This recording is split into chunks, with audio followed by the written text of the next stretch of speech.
ఆయుర్వేదంలో షడ్ రసాలు ఉన్నాయి. మధురామ్ల లవణ కటుతిక్త కషాయ రసాలు. వీటిలో ముందుండేది మధురం, అంటే తీపి పదార్థం. అయితే చాలామందికి వచ్చే డౌట్ ఏంటంటే ఈ తీపి పదార్థాల్లోకి ఏది మంచిది అని. ఉదాహరణకు బెల్లం అనేది మంచిదేనా? షుగర్ ఉండేవాళ్ళు ఈ బెల్లాన్ని తినొచ్చా? పంచదార మంచిదా, బెల్లం మంచిదా ఆరోగ్యరీత్యా? ఇలాంటి ఎన్నో డౌట్లను చాలామంది అడుగుతున్నారు. దీనికి సంబంధించిన వివరాలు తెలుసుకుందాం.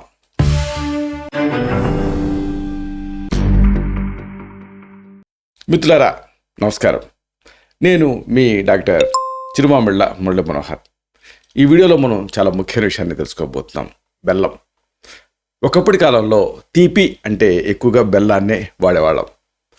టీలో బెల్లం వేసుకునేవాళ్ళం, పాలల్లో బెల్లం వేసుకునేవాళ్ళం. పాలల్లో బెల్లం చాలా అద్భుతమైన పాయసం లాంటి రుచితో ఉండేది. అయితే ఇప్పుడు ఆ స్థానంలో బెల్లం స్థానంలో చక్కెర అనేది ఆక్యుపై చేసేసింది.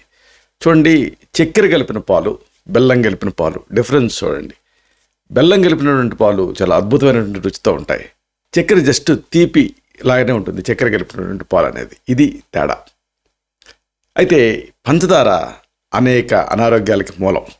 అనేక సమస్యలు దీంతో వచ్చి పడుతున్నాయి.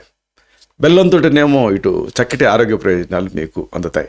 కాబట్టి ఈ డిఫరెన్స్ అనేది మీరు తెలుసుకోవాలి.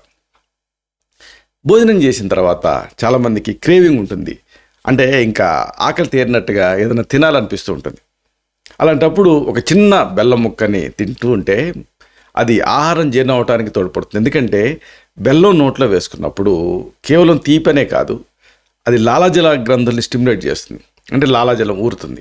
సెలైవరీ ఎమైలేజ్ అనేది ఊరి అది పిండి పదార్థాన్ని డైజెస్ట్ చేస్తుంది. ఇక్కడ చిన్న బెల్లం ముక్కని భోజనం తర్వాత, అంటే స్వీట్లు ఇలాంటివి తినే బదులుగా, ఐస్ క్రీమ్ తినే బదులుగా చిన్న బెల్లం ముక్క నోట్లో వేసుకొని తినడం అనేది మంచిది. పైగా దీనికి ఇంకొక ఉపయోగం ఉంది. ఈ లాలాజల గ్రంథులు విడుదల చేసేటువంటి లాలాజలం, అంటే ఈ ఉమ్ము అనేది ఎసిడిటీని తగ్గిస్తుంది. అలాగే పొట్ట ఉబ్బరింపును తగ్గిస్తుంది. ఎందుకంటే కార్బోహైడ్రేట్ డైజెస్ట్ అవుతుంది కాబట్టి. ఇలాగ అనేక సమస్యల్ని ఇది తగ్గిస్తుంది. ఇక ఈ బెల్లంలో యాంటాక్సిడెంట్లు అనేవి ఎక్కువ మొత్తాల్లో ఉంటాయి. శరీరం ఫ్రీ రాడికల్స్ పైన పోరాటానికి బెల్లం అనేది శక్తినిస్తుంది. ఒత్తిడి నుంచి ఉపశమనాన్ని ఇస్తుంది బెల్లం. ఎందుకంటే ఆ తీపి అనేది యాజిటేషన్ని కామ్ డౌన్ చేస్తుంది. అన్నిటికీ మించి గుండెకి కూడా ఇది మంచిది. అంటే ఇటు ఎనీమియాని కరెక్ట్ చేస్తుంది, అలాగే హార్ట్ హెల్త్కి కూడా ఇది మంచిది.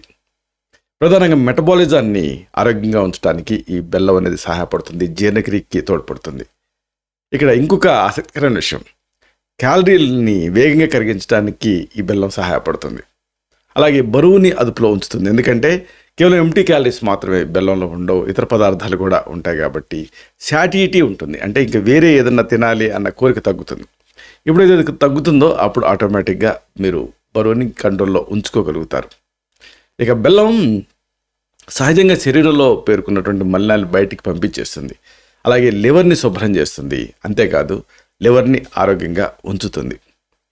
బెల్లంలో ఐరన్ అనేది ఎక్కువ మొత్తంలో ఉంటుంది. బెల్లం అంటుందోనే మనకు గుర్తుకు రావాల్సింది ఐరన్. అంటే హిమోగ్లోబిన్ స్థాయిని ఇది పెంచుతుంది. కాబట్టి మన దేశంలో చాలామంది చిన్నపిల్లల నుంచి పెద్దవాళ్ళ దాకా ఐరన్ డెఫిషియన్సీ ఎనీమియాతో బాధపడుతున్నారు.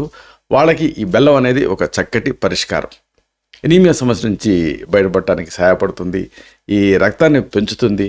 దాంతోపాటుగా మహిళల్లో ఆ నెలసరి ఆ నొప్పులు కూడా దీంతో తగ్గుతాయి బెల్లంతో. కాబట్టి మినిస్ట్రల్ క్రాంప్స్ ఒకవేళ ఉంటే బెల్లాన్ని ఆహార వైద్యంగా తీసుకుంటూ ఉండొచ్చు. బెల్లాన్ని అంత వీలైతే అంత తరచుగా తీసుకుంటూ ఉంటే మలబద్ధకం అదుపులోకి వస్తుంది. ఇది దీని ప్రత్యేకత. అలాగే ఆ పేగుల కదలికని వేగవంతం చేస్తుంది. ఎందుకంటే దీంట్లో పొటాషియం ఉంటుంది. ఇది శరీరంలో ఎలక్ట్రోలైట్స్ని బ్యాలెన్స్ చేస్తుంది. అంటే మజిల్ క్రాంప్స్ ఇలాంటి వాటిని రెక్టిఫై చేస్తుంది. ఇక రిఫైన్ చేసినటువంటి పంచదారలాగా కాకుండా ఇది తక్షణమే శక్తిని ఇస్తుంది. దానికి కూడా సహాయపడుతుంది. ఇంకా డయాబెటీస్ ఉన్నవాళ్ళు బెల్లం తినొచ్చా అని చాలామంది అడుగుతూ ఉంటారు. ఇది మామూలుగా గుడ విశేషం. అంటే ఏ గుడ విశేషమైనా కానీ షుగర్ని పెంచుతుంది మామూలుగా. అయితే పంచదార అలాగే బెల్లం ఏది తీసుకోవాలి అన్న మీమాంస వచ్చినప్పుడు డెఫినెట్గా డయాబెటిక్స్కి బెల్లం అనేది మంచి ఆప్షన్. పరిమిత మొత్తాలలో తీపి కోసం బెల్లాన్ని తీసుకుంటే ఎంటీ క్యాలరీస్ ఉండవు కాబట్టి షుగర్ తటాలను పెరిగేటటువంటి రిస్క్ ఉండదు. ఇది దృష్టిలో ఉంచుకోవాలి. ఇక బెల్లంలో మినరల్స్ ఉంటాయి, విటమిన్స్ ఉంటాయి. ఇవి డయాబెటిక్స్ యూస్ఫుల్గా ఉంటాయి. షుగర్లో అవే ఉండవు. కాబట్టి ఇలా బెల్లాన్ని తీసుకోవటం వల్ల ఇమ్యూనిటీ, అంటే రోగ నిరోధక శక్తి పెరుగుతుంది. అంటే తరచుగా ఒకవేళ ఫ్లూ లాంటి ఇబ్బంది పెడుతూ ఉంటే, జలుబు లాంటి ఇబ్బంది పెడుతూ ఉంటే బెల్లాన్ని తీసుకుంటే ఇమ్యూనిటీ పెరగటం ద్వారా ఈ ఫ్రీక్వెంట్గా వచ్చేటటువంటి ఎలర్జీస్ని వీటిని ఎదుర్కోవచ్చు. ఇక ప్రధానంగా బెల్లం గురించి చెప్పాల్సి వస్తే దీంట్లో గ్లైకాలిక్ యాసిడ్ అనేది ఉంటుంది, అలాగే యాంటాక్సిడెంట్లు ఉంటాయి. ఇవి రెండు ఏం చేస్తాయి? చర్మాన్ని సంరక్షిస్తాయి, అంటే చర్మపు ఆరోగ్యానికి సహాయపడతాయి. దీన్ని తరచుగా తీసుకుంటూ ఉంటే చర్మం మెరుపుతోటి నిగారిస్తుంది.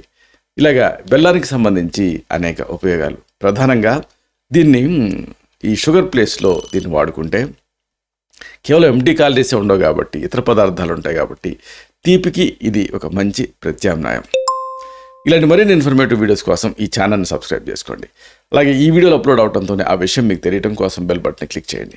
అన్నిటికంటే ముఖ్యంగా ఇలాంటి అద్భుతమైన చక్కని విషయాలు వేరే వాళ్ళకు ఉపయోగపడటం కోసం ఈ వీడియో తలకి లింక్ని మీ సర్కిల్స్తో షేర్ చేసుకోండి. అలాగే ఆ బెల్ బటన్ని క్లిక్ చేస్తే వీడియోలు అప్లోడ్ అయ్యవడంతోనే ఆ విషయం మీకు నోటిఫికేషన్ ద్వారా తెలుస్తుంది. అలాగే లైక్ బటన్ క్లిక్ చేస్తే ఇది మరింత ఎక్కువ మందికి రికమెండ్ అయ్యి ఈ వీడియో తలకు పర్పస్ సర్వ్ అవుతుంది. శతం జీవ శరదో వర్ధమానః, శతం హేమంతాన్ శతం వసంతాన్. 100 శరత్తులు, 100 హేమంతాలు, 100 వసంతాలు వర్ధిల్లుతూ జీవించండి. Stay healthy, stay happy, be positive, keep smiling, stay safe. Love you all. శుభం.